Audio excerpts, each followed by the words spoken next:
Pasca demonstrasi yang dilakukan sejumlah mahasiswa Universitas Maliko Saleh beberapa waktu lalu di dua lokasi kampus berbeda, salah seorang mahasiswa Irianto Lubis mendapat tindak kekerasan dan dicekik oleh ajudan rektor Unimal. Bukan itu saja, bahkan dirinya diskorsing selama 2 semester atau setahun oleh Unimal. Merasa mendapat perlakuan tidak adil, sejumlah mahasiswa telah membuat konferensi pers menolak skorsing tersebut. Bahkan Irianto Lubis mengadu ke LBH Banda Aceh untuk mencari keadilan. Kepala Operasional LBH Banda Aceh, Muhammad Kodrat, membenarkan adanya pengaduan yang dibuat oleh mahasiswa Universitas Maliko Saleh Lok Sumawe ke Lembaga Bantuan Hukum atau LBH Banda Aceh terkait skorsing yang dilakukan oleh pihak kampus tersebut kepada mahasiswanya.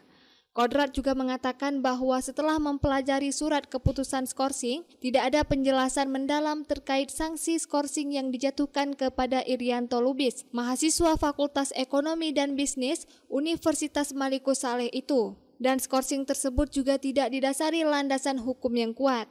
Usai menerima pengaduan, pihak LBH Banda Aceh juga telah menyurati pihak kampus Unimal. Ya, kita sudah menerima pengaduan dari mahasiswa yang bersangkutan. Kita juga sudah pelajari SK skorsingnya. Di dalam SK skorsing memang tidak dijelaskan apa kesalahan dari mahasiswa yang bersangkutan. Tapi kita duga kuat memang ini merupakan buntut dari aksi yang dilakukan mahasiswa sebelumnya. Kita sangat menyayangkan ini. Seharusnya kampus itu bisa menjadi tempat yang paling kondusif bagi mahasiswa untuk menyatakan pendapat dan pikirannya. Tapi dalam kasus ini mahasiswa yang bersangkutan justru dibungkam kalau menurut kita.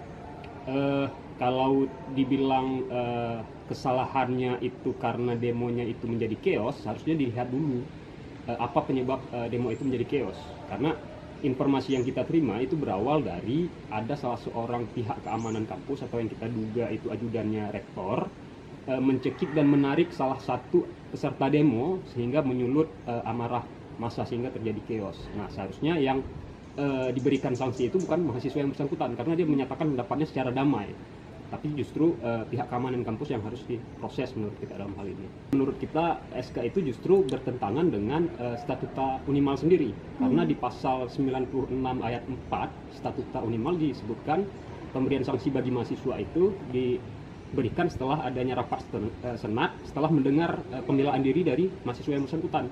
Tapi mahasiswa itu sama sekali tidak pernah dipanggil dan dimintai keterangannya, langsung sampai surat skorsing. Kita akan terus mendampingi. Kita sudah menyurati dekan di tanggal 26 kemarin. Kita sudah menyurati dekan, mengajukan keberatan dan meminta agar SK itu dicabut. Nah, mungkin kalau dekan tidak bersedia untuk mencabut secara sukarela, kita akan membawa kasus ini ke pengadilan.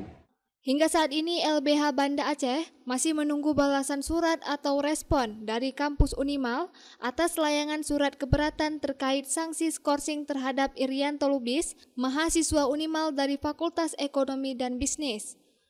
Dari Banda Aceh, Lala Nurmala melaporkan untuk Puja TV Aceh.